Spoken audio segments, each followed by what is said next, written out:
All right, y'all. So I'm going to do a few videos on the shadow side of different spiritual archetypes.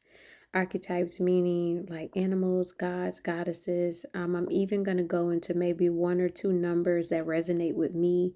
I'm going to talk about those numbers. Even some planets that resonate with me. I'm going to talk about those planets as well. The shadow side of those planets. And so this will be the first video, and I'm going to talk about what is the shadow self, right?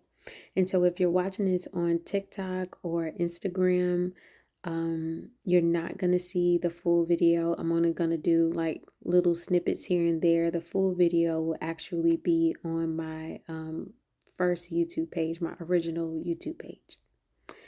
All right, so let's dive in. So what is the shadow self? The shadow self is literally an aspect of you.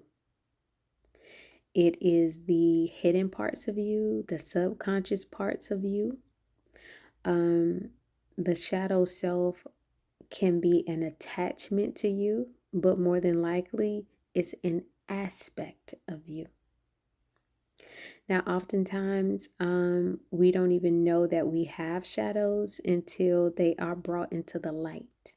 And so what do I mean by that? Brought into the light, right? Let's take some of the spiritual talk out of it. The shadow, when the shadow is brought into awareness, awareness being light. And so how do we find this awareness? So sometimes like we'll stumble upon awareness where it'll be somebody that we meet, maybe a relationship, and sometimes a stranger may say something to us or may share something or even play a song for us, and it'll strike a chord, a negative chord in a sense. I don't like to say negative.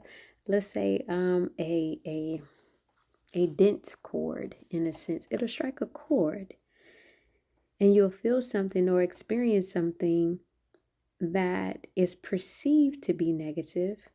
Is perceived to be negative, and so that perception makes it a shadow. Now, what I found in my journey as I don't even like to say healer, but in my journey as a person who's into the dark arts, we'll call it that, I found that the shadows actually are there to guide us. The shadows are there to teach us and even protect us in a lot of ways. And when you learn to work with your shadow and not try to, you know, get rid of your shadow, when you learn to work with your shadow and feed your shadow becomes your ally and not your enemy. A lot of times we'll have these hidden shadows within our minds and we'll think that somebody's doing something to us or something is happening, something is wicked, but no, literally it's your own subconscious mind. And sometimes it's ancestral, sometimes it's close as the shadows of your parents that have just been passed down to you, right? And so, what else do I want to say about the shadow self? A lot of people, fear the shadow because it is something that lurks in the dark. But if you think about darkness, true darkness, not chaos and not density, when you think about darkness, it is extremely peaceful, right? And so if you go into the dark parts of yourself and you can move in and out of the chaos, you'll see that, oh, it's lots of shadows in there and they're just kind of doing things. Let me get them in order. Let me get my shadows in order. Let me see which ones I need to integrate. Let me see which ones I need to keep there to protect me. Let me see which ones I need to say, nah, you got to go to the abyss. You can't come back here. And let's make it a little more concrete. So what is a shadow that we would want to protect us? If you have a very strong anger shadow, you want to keep it because that's how you protect yourself. But you also want to know how to feed it and you want to know how to control it. Now, what's in a shadow we want to send to the abyss?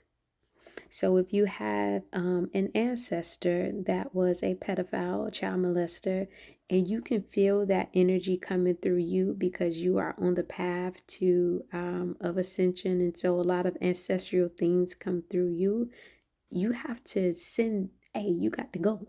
You can't come back around here.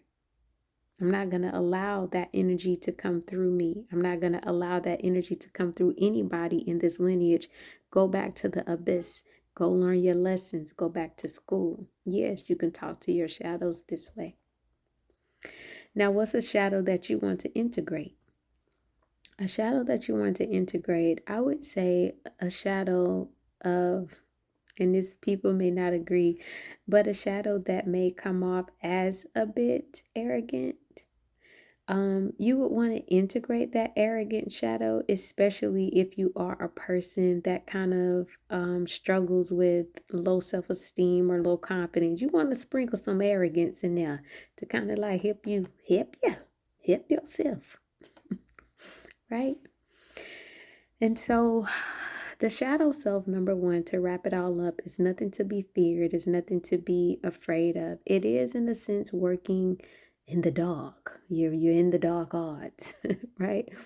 But in my studies and practices of occult knowledge and working with dark energy, I found that, yeah, there are some very disagreeable energies, but those energies literally just want love too.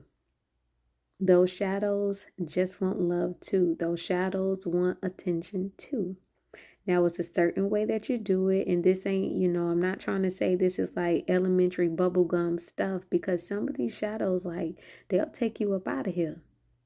If you don't know what you're doing, this ain't nothing to play with. So make sure you have a good teacher. Make sure you have a good guide.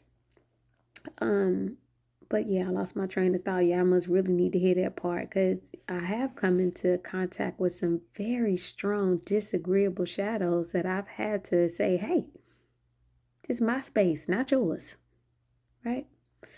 So if you are, dibbling and dabbling into these spiritual streets, and you're going into shadow work, my advice to you is slow and steady. Go slow, go steady. Take your time, pay attention to how the shadow is affecting your body. Use natural remedies, use the elements. Find out what's your medicine, your elemental medicine. Use that, right? All right, next video will be on the shadow side of the fox.